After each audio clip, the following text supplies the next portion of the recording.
prend le pouvoir, le monde le regarde avec méfiance. Mais à l'intérieur du pays, beaucoup y voient une autre chose, la renaissance de l'esprit Sankara. Comme son illustre prédécesseur, Traoré refuse de plier sous la pression étrangère. Il déclare: le Burkina Faso sera libre même si nous devons nous battre seuls. Il s'aligne sur la volonté du peuple, non sur celle de l'ancien colonisateur. Il rejette l'exploitation des ressources africaines par des puissances occidentales. Et Traoré ne se limite pas aux paroles, il agit.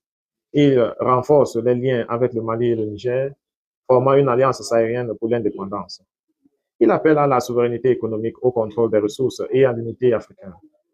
Et tout comme Sankara, il déclare la guerre non seulement contre le terrorisme, mais contre la corruption et le néocolonialisme.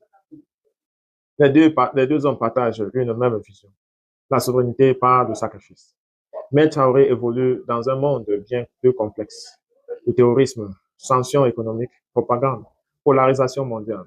Là où Sankara a semé les grains, Traoré protège désormais le sol. Là où Sankara parlait de liberté, Traoré se bat pour la préserver.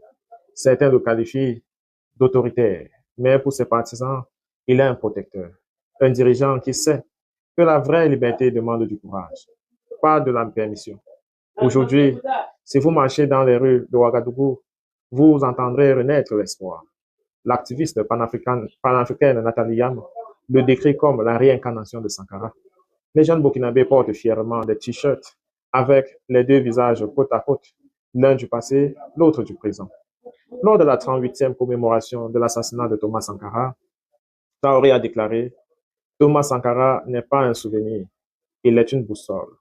Et tant que je vivrai, cette boussole guidera notre révolution. Ces mots ont traversé le continent comme un frisson.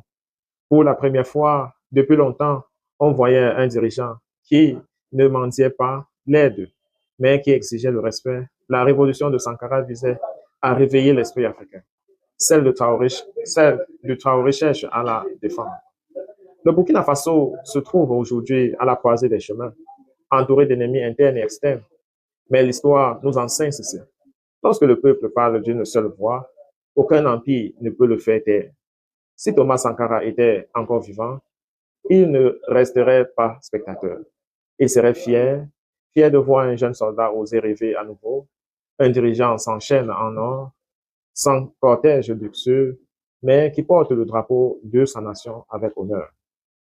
Alors que les tambours du souvenir résonnent à travers l'Afrique, une question demeure.